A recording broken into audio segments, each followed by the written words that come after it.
देखिए, कांग्रेस सदैव ये चाहती है कि आम आदमी को लेकर बजट बनाया जाए, मध्यम वर्गीय आदमी का हमेशा ख्याल रखा जाए।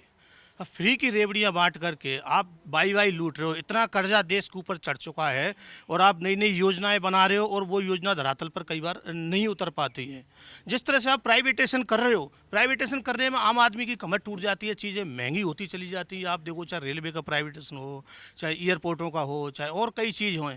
अब आप देखिए, जब हम टैक्स दे रहे हैं, अच्छे सरकारी स्कूल में हम बच्चों को नहीं पढ़ा सकते, अच्छे हॉस्पिटल में हम इलाज नहीं करा सकते, फिर टैक्स आप हमसे किस चीज़ का ले रहे हो? आप गाड़ियों पे टैक्स ले रहे हो, फिर टोल टैक्स भी ले रहे हो। टोल टैक्स पहले लगाए थे, आपने देखा हो कुछ दिन के लिए लगे थे, वो बदस्तूर बढ़ते जा रही हैं और रोडों की हालत इतनी ख़राब है। और जो सुख सुविधाएं जो दी, जो इन्होंने पहले तय किया था, हर जगह एम्बुलेंस भी मिलेगी और हर जगह सब सुविधाएं मिलेंगी, कोई सुविधाएं नहीं। आप भी देख रहे हो रोज़ किस तरीके के गुंडागर्दी चल रही है टोल टैक्सों पे। कई एडवोकेटों को भी मारा गया, आपने देखा किस तरह से, एक तरह से रोडों पे गुंडागर्दी छाई हुई है। तो जनता की ये समझती है, जनता भी ये उम्मीद लगाए बैठी है कि हमें इस तरह की कोई सुविधाएं मिलें, जो टैक्स हम दे रहे हैं उसका हमें पूरा बेनिफिट मिले, चाहे वो रोड के माध्यम से हो, चाहे बिजली मिले, चाहे पानी मिले, चाहे इलाज मिले, चाहे शिक्षा, चाहे चिकित्सा, चाहे रोजगार, सारी चीज़ हमें मिलनी चाहिए, हम जो टैक्स दे रहे हैं। और प्राइवेटेशन कम से कम करें। आप एफडीआई जो आई, आपने देखा, आम आदमी की कमर तोड़ दी उसने, व्यापारी को सारे को खत्म कर दिया। पहले तो जीएसटी नहीं सबको खत्म किया, उसके बाद में आप 100% एफडीआई लेके आ रहे हो।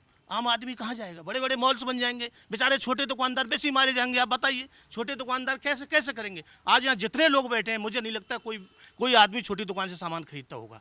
हाँ, कोई छोटा, कोई छोटा की कोई ज़रूरत होती है उसको ले सकता है, बाकी बड़े सामान खरीदने के लिए मॉल में जाता है। सारी दुकानें बंद हो रही हैं, रेंट पर बेचारी दुकान नहीं उठ पा रही, जो कोई 2 महीने आता है, कोई 4 महीने आता है। सरकार को इस पर गंभीरता से विचार करना पड़ेगा। और ये नहीं कि सिर्फ वाई लूटने के लिए आप बजट ला रहे हो। इतना बड़ा धरातल पर कुछ दिखना चाहिए, धरातल पर जनता को कुछ मिलना चाहिए, आम आदमी के घर में कुछ ना कुछ मिलना चाहिए। जैसे कांग्रेस सरकार में बजट आता है, हमारे अशोक गहलोत जी का बजट